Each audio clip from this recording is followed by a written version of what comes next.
with time, when you apply the cream on your skin, people think that it just stops there. It doesn't stop there. The blood vessel, in the dermis layer of your skin would eventually absorb this cream, these products, and then it comes or enters into your system.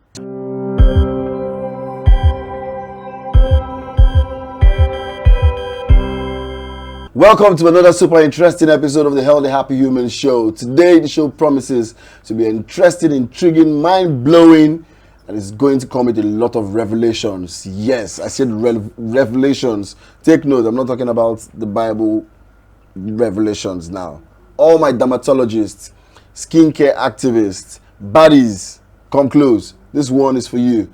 They call me the J to the USTMAN, just man the microphone luminary, and today on the show we're talking about bleaching. Yes, skin bleaching, by the way. And to dive deep with us into this topic is the beautiful, delectable Dr. Ella. How are you doing, Dr. Ella? I'm doing very well, thank you. How are you? I'm great. Nice to meet you. Same here. So by means of introduction, I'd like you to say your name to us.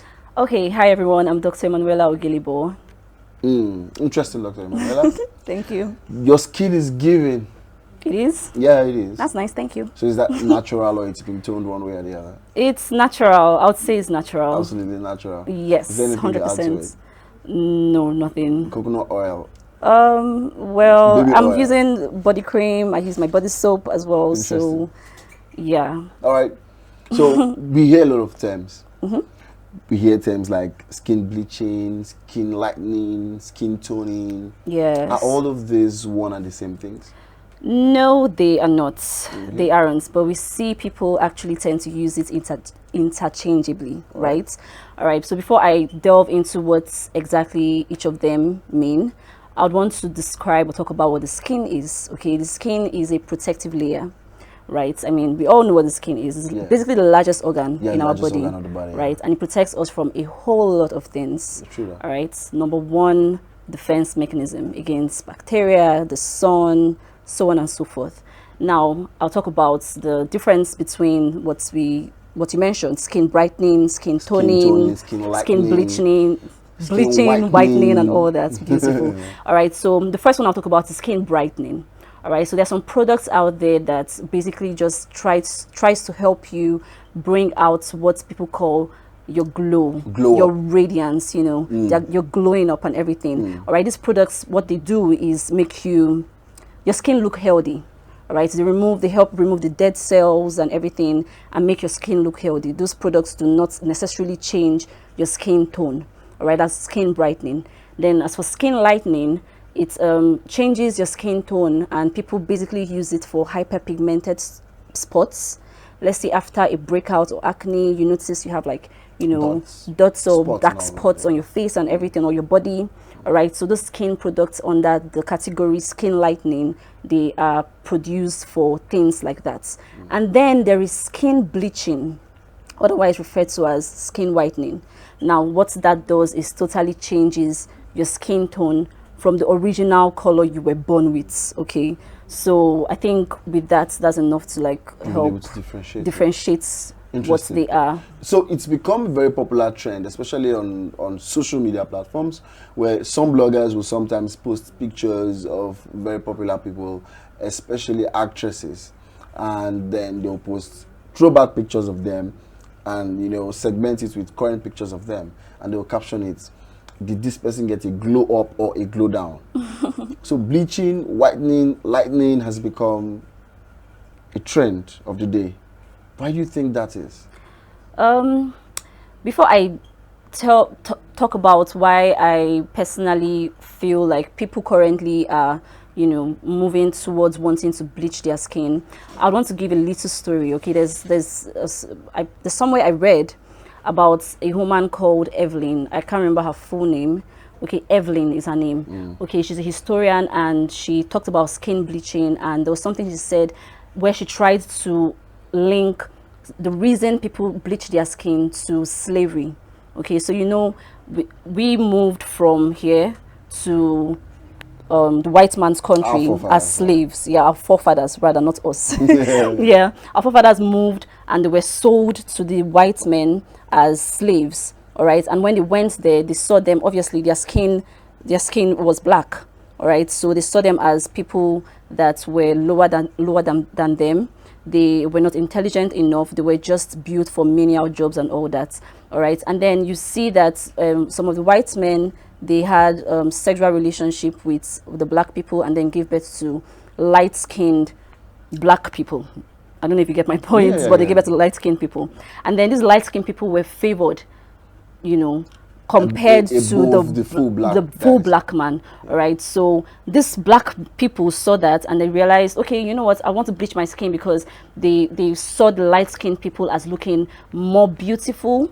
They thought that they were more enchanting, they were more skilled, they were intelligent and all that. So this whole thing about skin bleaching actually goes as far back as that time. All right, currently our mentality is kind of still tied to that. We do not, you know, we're not slaves currently, but we still see light-skinned people, people that are fairer in terms of their skin tone, as more beautiful, more superior intellectually and what's not. So yes, I think that's the reason why there's a trend in skin bleaching.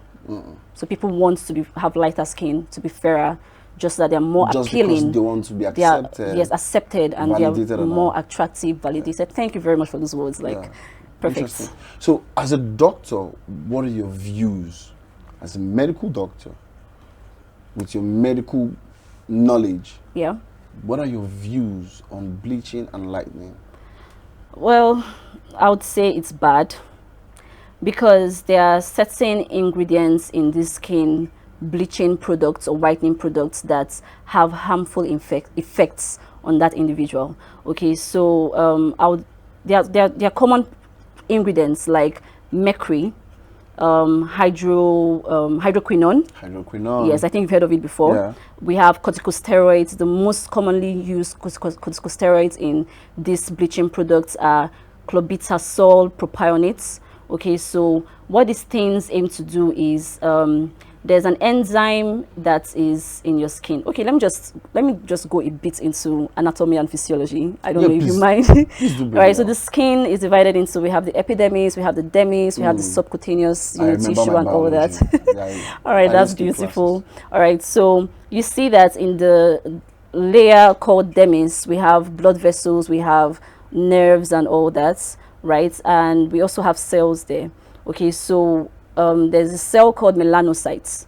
This melanocyte produces a pigment called melanin, and this pigment is what actually attributes to the black, you know, the dark to the black pigmentation. Is a pigment that you know, produces the color, basically makes you dark. And this melanin is important because it protects you from sun rays.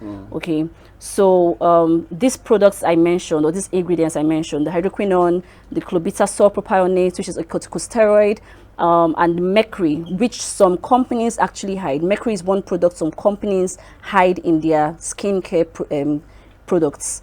Okay, these three major products that are under ingredients used in bleaching, what they do is they would either inhibit the melanocytes, that's the cells that produce the melanin, they destroy the melanin, or they destroy an enzyme referred to as tyrosinase that produces the melanin.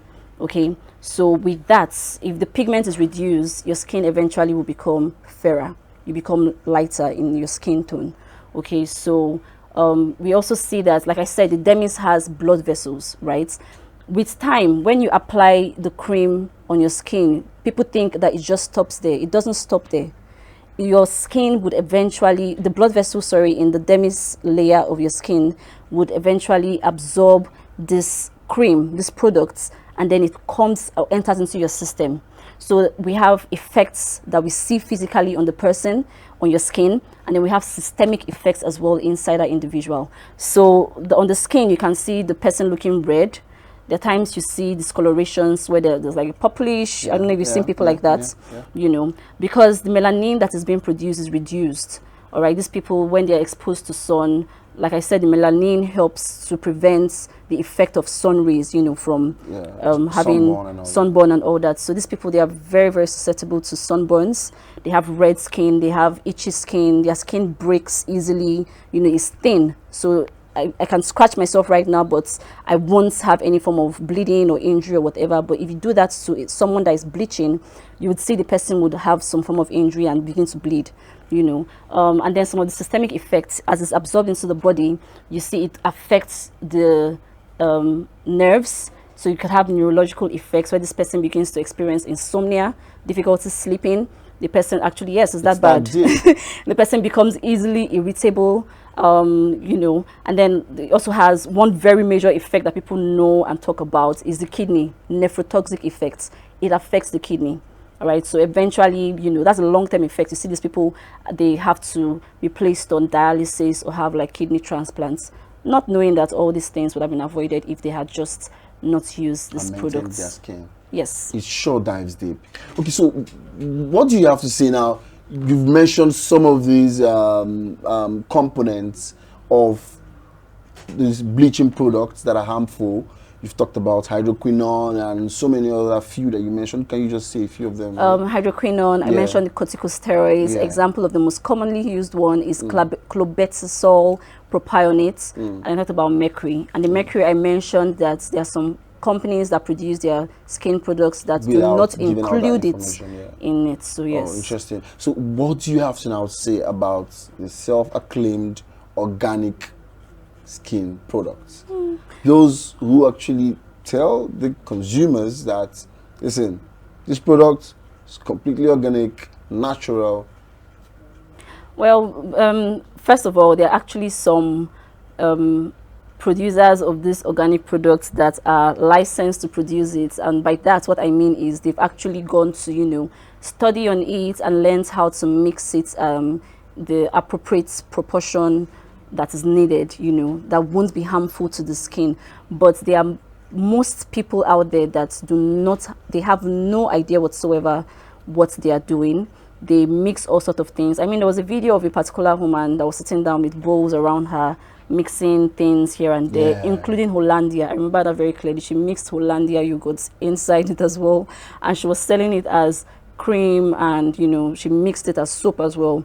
All right, so I would say that you should do proper research before using any organic products to ensure that these people are actually, you know, knowledgeable enough and they are doing it the right way, because there are some organic products that are actually not harmful, you know, when mixed appropriately. All right, it's not harmful. But if you do not know what you're mixing, you mix whatever here and there, it's actually would have, you know, harmful effects on the person. So you should do your proper research and try as much as possible to avoid ones that you're not sure of. Okay, so in an instance where someone has probably used some bleaching products, you know, to glow up, and they are now having some of these various effects, negative effects, as a matter of fact. Is it possible for a bleached skin, you know, just like quitting bleaching, is it possible after quitting that that skin can go back to its original state prior to bleaching? That actually depends on the extent of the exposure to the bleaching agents. I don't know if what I just said makes sense, you know. Sure, so if you've used it for a really long period of time and the damage is so much, it would, you most likely not go back to what your skin was originally. All right, the effects would still be there, but there's a possibility that if you live long enough, I mean, most times they end up discovering or getting to know about the side effects late, and then they stop when they are, you know, very old and everything. But if you stop at an early stage in the bleaching journey, you know, there's a very, very high chance that you could get your skin back to the natural color. But first of all, what you have to do is totally stop using the bleaching products. You begin to use the good products, at the ones that the ingredients are, you know, natural and have been mixed at, you know, the right proportion. Thank you very much.